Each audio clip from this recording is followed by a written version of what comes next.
小黄公车的政策呢是市长非常大力支持的政策。那对于这个比较郊区的偏区的这个市民朋友呢，能够提供更及时、更贴心的服务。小黄公车呢是可以除了定线定班之外呢，每天固定班次之外，最大的好处是可以预约哦。所以如果在前一天6点前打电话预约，如果你在站牌范围1公里内，还可以即门服务哦，可以到你家来接送。老人家出门就医或者是这个访友哦采买，我想欢迎大家多多来利用。很感谢交通局对于这个关田的这个小黄公车的用心哈。那在这个开通之前，其实在地方上开了2、3次的说明会，那我们也召集了地方的相关人士一起来共同来商讨路线开通。我们也有很多居民来这边来共襄盛举哈。其实对我们的居民在行政上、在就医就学上，其实都有很好的帮助。这个小黄公车的开通有足大的好处啊，因为你像早期啊，正要伊个做迄个疫苗吼。有伊的公车会用入去载啊。掌握市政3分钟，台南进步向前冲。我们小黄公车这3年多，每年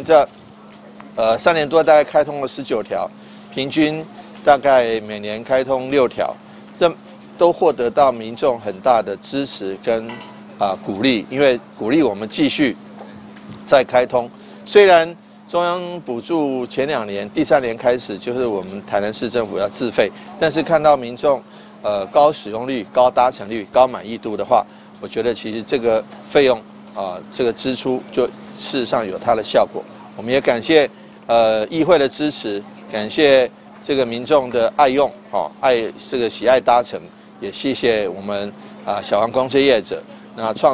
帮助市府在小黄公车政策上创造多赢的这个效果。我们也愿意持续的再开通新的路线来服务这个偏乡以及山区以及海边的市民朋友们。台南市第20条小黄公车路线的开通，那服务南化，而且南化最偏远的关山里的民众，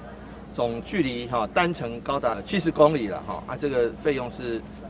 营运的成本是很高的，所以这个地方可以说是最适合偏远地区发挥小黄公车功能的这个服务，尤其很多山路都特别狭窄，小车特别适合。你如果大巴士根本就不适合，中巴也挤不进去。那所以说我们特别开辟了这个小黄公车，让市民朋友们，尤其偏远地区的市民朋友们，有这个小客车的享受，计程车的享受，但是只有公车的收费，但是甚至是不要钱，欢迎大家来使用。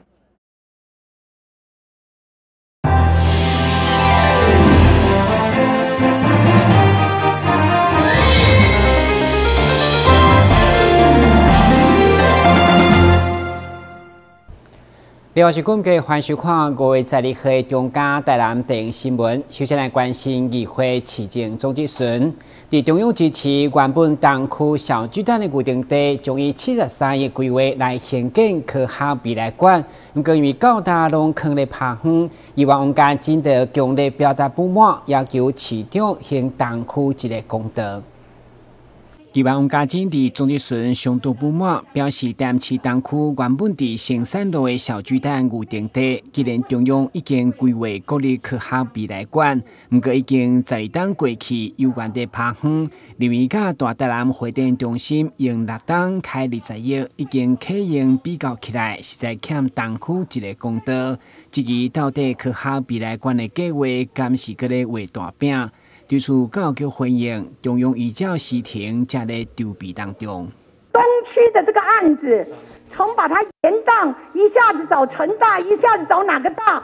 没有人要理，拖了12年了。到现在，国立科学未来馆在哪里？我们台南人不知道，我们不晓得。这个反应会加速，希望说加速赶快规划，然后发包出去。加速赶快规划，对不对？因为他应该快规划，他有来跟我们开过会了。教育局，你有什么话要讲吗？到最新的进度啦，大概在今年的3月呢，那个教育部已经把整个财务的那个计划，依照行政的指示送财政部去做审核。这个国家未来科学馆也是这个大家关注的点，而且尤其它是原来在东区小巨蛋的基地上，那基本上是由台南市出土地，那中央匡列经费来盖，所以叫国立。因此呢，我们已经跟他开过至少2次会了。那最近一次会是今年3月，那确立了这个资金的金额，以及他要有除了行政院匡列之外，要把财务计划分年做出来。但是面对近几年来原物料高以及人工上涨很严重的情况下，我相信这40多亿可能要请行政院预做因应，会比较好，免得到时候又流标，到时候又延宕了这个进度。延续小巨蛋的话题，议员王家珍进一步质疑，目前会展中心的压力测试，到法度邀请阿妹来演唱，实现赖副总统嘛希望阿妹来这表演的想法。对此，市长应议员要求，答应伊一定会保强会展中心，连任嘛一定会邀请阿妹。如果你连任的话，请阿妹吧，如何？请不请阿妹来？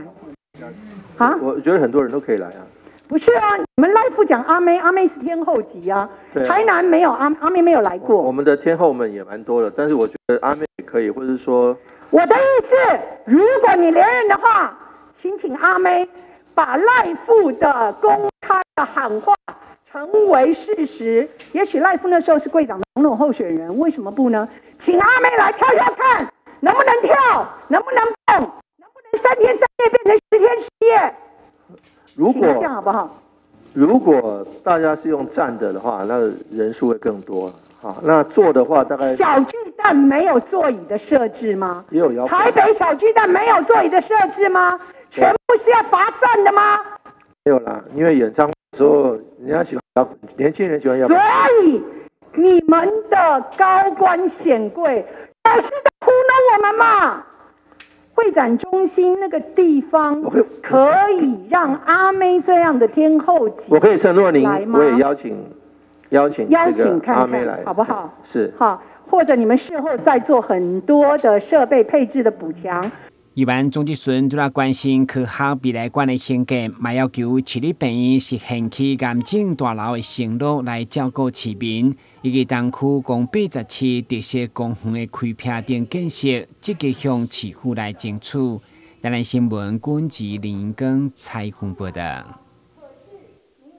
真正针对65岁以上健保费的补助，拢真侪民代争取。根据了解，目前台南市中央敬老金部分是1000块。商务市长面对议员赵坤元伫总日顺再次争取嘛表示，今年敬老年金合并健保费的补助，将搁再增加1000块的社会福利。台南市为了摆脱俗称罐头式公园，这3天来持续开辟特色亲子公园，目前已经有27座。不过，议员赵坤元表示，新亚人佮专工去屏东耍因的特色游戏场，所以至于台南市的公园敢真正好耍，进一步要求市长比较屏东一乡镇一特色游戏场，做到一区一特色公园。对此，市长嘛心有所感，表示以人口数来考量，和新营优先兴建。我就是听，安尼走，足侪家长带囡仔去到屏东咧耍公园，足奇怪，即摆我变相，囡仔是讲我唔转来，因个公园，因个特色做到好，互啊遐囡仔、遐小朋友会当认同，市长你免落去嘛。咱的公园，咱的特色公园，唔免加强啊！我相信咱公务局长一定也都认真啊！吼，那个台南的这个特色公园是我年来开始用的，吼，以前有啊。咱进屏东是一乡镇，咱中基人较浓哦。希望讲吼，咱对这特色的公园啦吼，咱较用心的，投资咧袂要紧啦，迄回报绝对会少啦。吼，绝对会回报啦，无你搁用罐头式的，遐拖做嘛，明年就歹啊。咱现在可能会减税吼，咱20个公园咱。我睇20公园，我要感受我希望讲，咱搁加强的物件，一定爱去啊外口看咧。咱柳营镇冇有1万呢，哦，咱年度先。我希望是安尼哦，吼，只当我是透过这个图面互恁看，你我无大去小人，我是讲伫咱的目标一区一公园嘛足合情合理的啦，哦对不对？咱政也无合，行政区也无合并啦，所以阮会大力要求一区一公园有过分吗？就是咱的为人口数吼，新营这边则较济。哦对不对？根据了解，台南市的敬老年金原本是1000块，议员赵坤元为了替65岁以上长辈争取福利，买各县市的年金来比较，提案至少还阁加1000块。对此，市长黄伟哲公开回应，今年台南市的敬老年金合并健保费的补助将增加1000块来发送，预计在库将增加3亿的支出。台南新闻管制林根采访报道。国民党台南市中西区北区的议员初选民调12号出炉，26岁青年蔡宗和得到选民支持出线，伊除了感谢乡亲的支持，也将拜会其他参选的前辈，寻求更较侪支持，希望国民党团结赢得年底选战。5月11号，台南市国民党中西区北区的市员党内初选结束，党内新人蔡宗浩得到乡亲的肯定，通过初选。参选人12号伫咧党部的门口感谢乡亲伫初选民调的大力支持，未来继续努力伫基层，倾听民众的意见，努力打拼年底大选。谢谢乡亲朋友，还有党内同志，还有我们的志工伙伴，还有各界人士对我很重要的贵人，默默帮我拉票，还有引领我前进的我的家人我的所有好朋友，谢谢你们的帮忙。那我也会继续的行走基层，那倾听民意。那不过最重要的是团结力量大嘛，所以我们大家的目标都一致，都是年底的大选，所以我也会尽快的去拜会我们的党内初选的同志，那跟他们互相请益。参选人同时嘛要感谢国民党对少年人的支持，阁有优秀的先辈谢龙介、罗志强等大家小听甲协助，感谢大家愿意让少年人有机会为人民阁有社会来付出贡献。接下来会拜访党内党位参选人的先辈，请教市政交流，希望大家当团结寻求经济支持，打赢年底选举。台南新闻刘品言采访报道。先歇稳一下，马上回来新闻现场。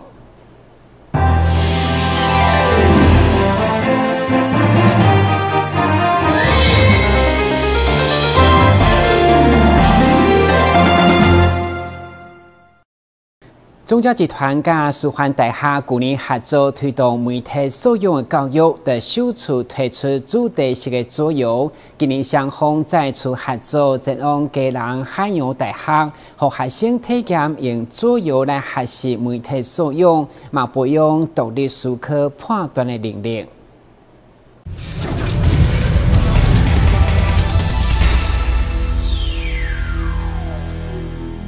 不错哦，有眼光哦，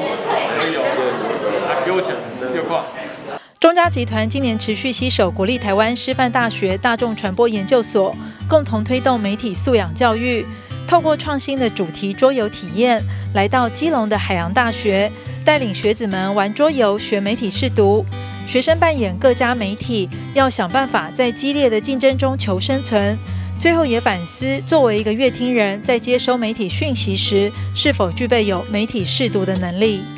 你要拿捏在你的收视率还有你的可信度中间做一个平衡，这样子就是你不可以一面也追求其中一个数据太高，可能会造成其他数据上或是你的金钱上会不够这样子。所以我觉得这个游戏对我来说还蛮吃重你的平衡能力，就是你的多方考量能力这样子，我觉得还蛮好玩的。因为就是变成说，经营者会有经营者的角度，但我作为民众，我就要去理解说，为什么台湾要让我得知这样的讯息，这样子会不会有他们的利益考量这样？所以我觉得还对我们对乐听人的识读能力是有进步，是有提升能力的。因为其实它毕竟还是游戏，所以你不用考虑就道不道德的问题。但是如果我觉得，如果你在现实生活中真的是没有考虑那些，确实是可以得到最多利益。我会觉得，就是真的是太多背后的东西我们是不知道的啊，它后面是怎么操作的，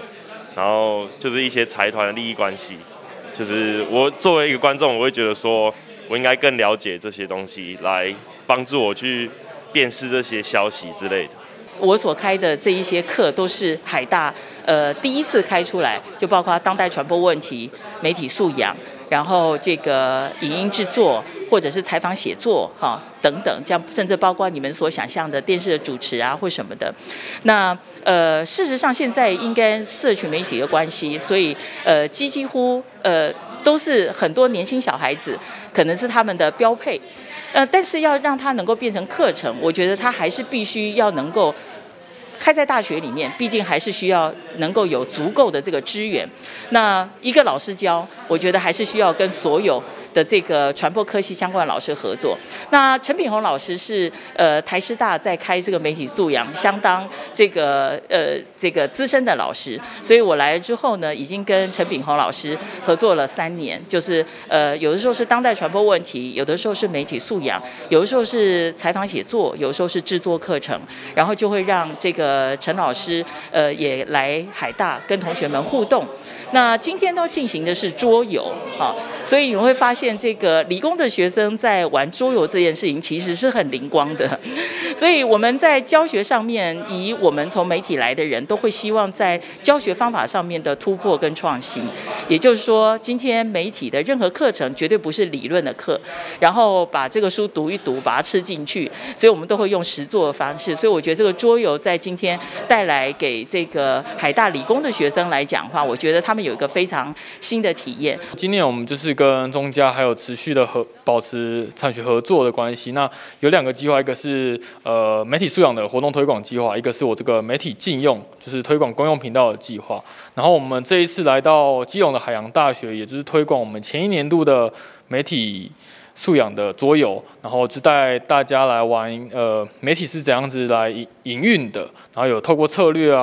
来做一个让玩家来体会媒体的生存的手段这样子。然后最后就是很感谢中嘉就是给我们这个一些援助，然后可以让我们在这边推广这个媒体素养。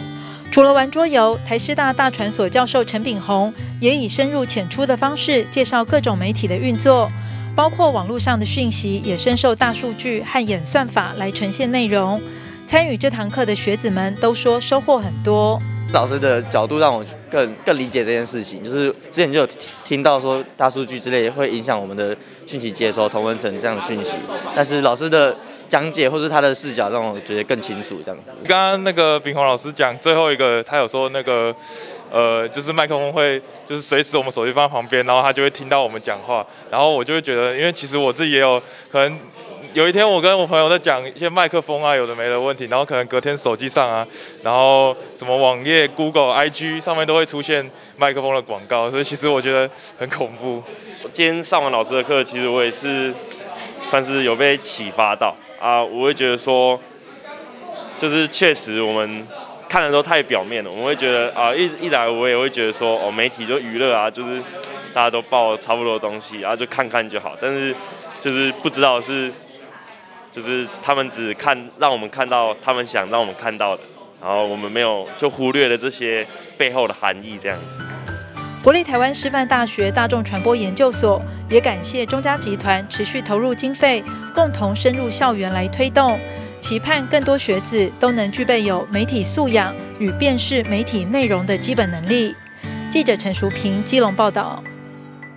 为落实士农教育，西港松林国小长期甲在地农民配合相关的课程，即摆学校就安排学生利用在地芝麻来家着动手做饼，除了食得安心佮健康，嘛有学生知影通珍惜咱所生活的一片土地。来到西港区的松林国小，会当看到教室内面真侪学生欢欢喜喜咧做着家己的手工乌麻饼。这摆活动是透过学校长期甲当地农民共同合作，为着要让学生更了解家己所生活的周边在地产业文化，透过学校佮有当地农民做伙共同来落实士农教育。马是我们学校的一个校定课程，然后一直以来我们就是规划系列性的一个课程，让孩子去体验。那也借由课程来认识我们的家乡跟我们的附近的一个农产业的部分。那今天很开心，就是说可以借由我们的在地的胡麻达人阿农兄跟阿农嫂，他一直是在协助跟陪伴我们学校做课程这个区块。西港是乌麻的故乡，松林国小发展出真侪甲乌麻相关的多元课程，让学生会当伫咧课堂中对家己家乡有更侪了解。当地家长佮有同学嘛，拢相当的介意这款的课程。那今年是我们的三年级的一个课程。那前几天我们有2年级的芝麻糖。那今天我们进行的是结合我们在地的一个芝麻跟我们的饼干来做一个烘焙。那刚好我们学校这一次也采购了一些烘焙的一个机具，然后可以借由这样的课程去融合，那孩子们也可以做一个体验这样子。觉得很好玩，希望下次还可以再做。大家学生拢非常的期待，会当甲家己亲手做的手工乌麻饼，早登去厝里，甲厝内人分享。学校透过无同的课程，甲在地农产品做结合，让学生伫咧家己动手做的过程中，更熟悉家己的家乡产物，买当食了健康佮安心。台南新闻刘品言采访报道。台南生活美学馆青年世界艺术计划除了积极来栽培艺术人才，今年配合世界地球日，嘛让创作者将玻璃龙等铺具制作成艺术品，除了等现甲过去完全无同的科技艺术，嘛人对艺术当中反省社会现况。推广青年艺术创作，台南生活美学馆对2年前开始推动青年创作培养计划，透过甲以前无同的思考方向，跳脱传统的可能性，佮有无同面向的差异性来进行相关的主题探讨。因为我觉得说，既然我们这个空间是否我们的青年人们的，所以它应该容许有更多的实验性或者是可能性。所以，其实我每次对我们这个空间的展出，我都非常的期待。那刚才也跟院长提到，就是说上个礼拜六，我们的部长李永德李部长来看我们的林志信的大展。那馆长特地邀请他来我们的这个空间绕一绕，那他看了也很惊艳，然后他甚至还可以细数说他去年来看了什么东西。所以我觉得每次的展出都是让人家非常的印象深刻。这摆展览主要以实验性的集体创作，透过无同的作品来做结合，整体作品呈现出特殊的风格。所有作品同时嘛会当独立拆开，嘛是一个完整的作品。透过安尼理念，比作现代的城市，大家人拢是自由的意识，伫咧城市中相处的时阵，可以当制作出无同的绘画。这次的展览其实大概是一个城市生活的缩影那样的印象啊。我觉得你可以看到，比如说有很多学建筑的学生，然后有很多学某种当代科技的技术的一种创作。那这些资讯大概都是很多可能都从网络上来的，也许是模仿，也许是什么样的尝试。那但是当它被集中在一起之后，它会产生一种，就像说像我们现在的城市里面，每个人的个性都好像很不一样啊，都很有个性。那但是当所有人放在一起的时候，到底这一群人的关系是什么样的关系？它可能是比如说每一个个体之间完全没有交流的，或者某几个人他会变成一个群组。会发挥一个什么样的效用？它很像当代的城市的一种生活模式。这摆展览伫咧台南生活美学馆展出，展览期间到6月18号，欢迎民众伫咧做好防疫措施的状况之下，会当前往参观。台南新闻刘品言采访报道。感谢收看各位在你和中嘉台南电新闻，我是郭文杰，咱再会。